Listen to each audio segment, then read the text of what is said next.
Teknologi pendidikan sebagai konsep teoretik adalah sebuah abstraksi yang mencakup serangkaian ide dan prinsip tentang bagaimana pendidikan dan pembelajaran harus dilaksanakan dengan menggunakan teknologi. Karakteristik teori dapat diidentifikasikan sebagai berikut. 1. Adanya suatu gejala atau fenomena yang tidak dapat sepenuhnya dapat dipahami jika hanya menggunakan teori-teori yang sekarang ada. Terus 2. Penjelasan, yakni sebuah penjelasan tentang mengapa atau bagaimana gejala itu terjadi. Terus 3. Perangkuman, hendaklah merangkum dan memasukkan hampir semua gagasan-gagasan dan hubungan-hubungan empirik yang telah diidentifikasi. Terus yang keempat, orientasi, menjelaskan sumber-sumber belajar, fungsi-fungsi pengembangan dan manajemen kependidikan yang diterapkan pada sumber-sumber dan pendekatan teknologis yang terpadu. Terus sistematisasi, menyediakan suatu skema yang dapat dipakai bagi keperluan sistematik gejala-gejala, gagasan-gagasan dan praktek-praktek yang relevan. Yang keenam, identifikasi kesenjangan, mencari bidang-bidang yang relevan namun diabaikan atau belum dipecahkan pada masa kini maupun untuk studi di masa mendatang. Terus yang ketujuh, melahirkan strategi penelitian, yakni memberikan dasar untuk merumuskan hipotesis baru dan melaksanakan riset lebih mendalam. Yang kedelapan, prediksi, meramalkan apa yang terjadi jika teknologi pendidikan diterapkan dengan maksud mengidentifikasi dan memecahkan masalah-masalah yang muncul dalam kegiatan belajar. Terus teknologi pendidikan sebagai bidang garapan. Bidang garapan adalah aplikasi ide-ide dan prinsip-prinsip teoretik untuk memecahkan masalah konkret dalam bidang pendidikan dan pembelajaran. Ada 3 persyaratan atau karakteristik tambahan pada bidang garapan, yaitu yang pertama, teknik intelektual, pendekatan yang digunakan untuk memecahkan masalah atau cara yang digunakan seseorang untuk mencari pemecahan. Yang kedua, aplikasi praktis, usaha merealisasikan atau mengoperasionalkan pikiran, ide, dan proses. Keunikan, suatu bidang garapan memadukan teknik intelektual dan aplikasi praktis yang diidentifikasi oleh definisi tersebut haruslah merupakan hal yang unik. Baik, saya akan melanjutkan materi dari Mbak Nida tadi. Sekarang yakni poin C, teknologi pendidikan sebagai profesi. Profesi adalah suatu kelompok pelaksana tertentu yang diorganisasikan memenuhi kriteria tertentu, memiliki tugas-tugas tertentu, dan bergabung untuk membentuk bagian tertentu dari bidang tersebut.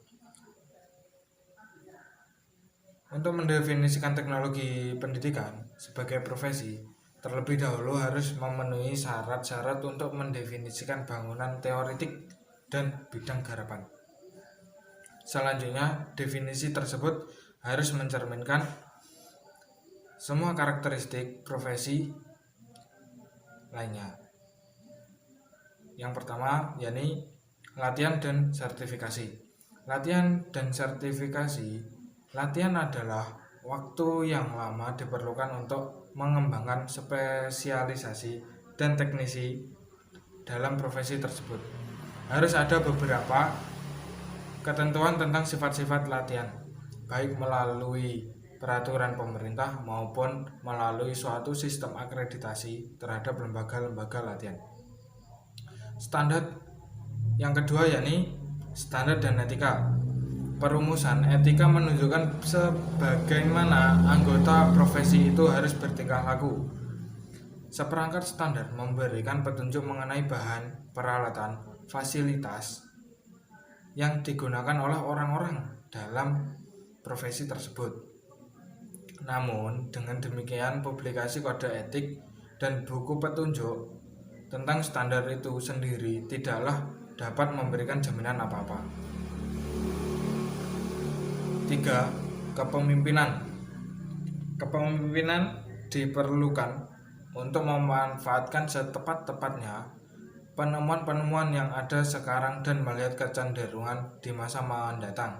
Namun dengan demikian, untuk menghindari keadaan banyaknya inovasi yang ada sekarang yang membuat kita pusing karena desakan dari luar sana, maka kepemimpinan ini harus datang dari profesi ini sendiri.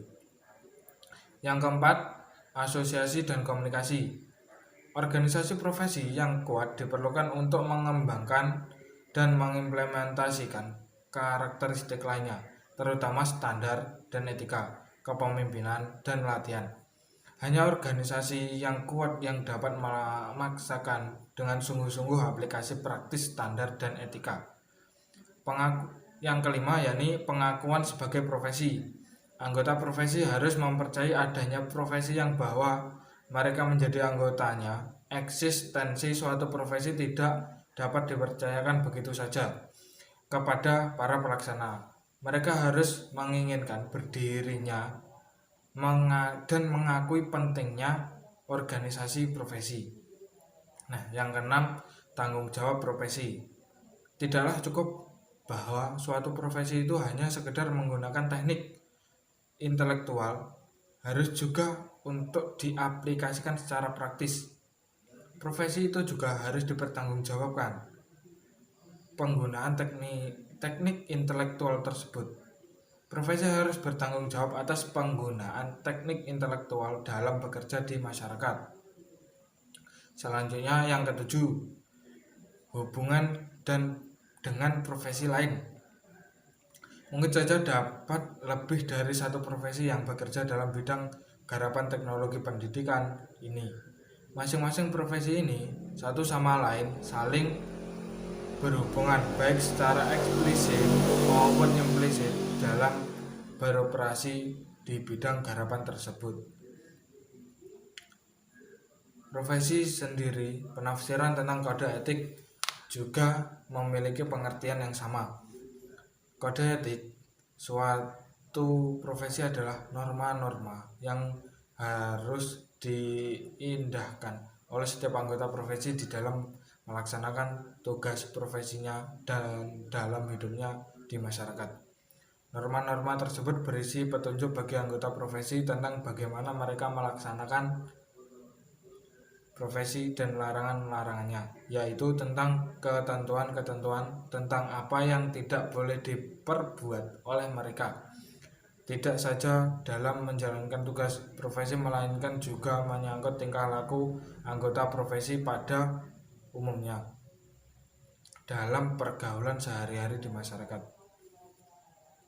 Miyarso mengartikan tenaga profesi teknologi sebagai pendidikan sebagai tenaga ahli dan mahir dalam membelajarkan peserta didik dengan memadukan secara sistematik komponen sarana belajar meliputi orang, isi ajaran, media atau bahan ajaran, peralatan, teknik, dan lingkungan.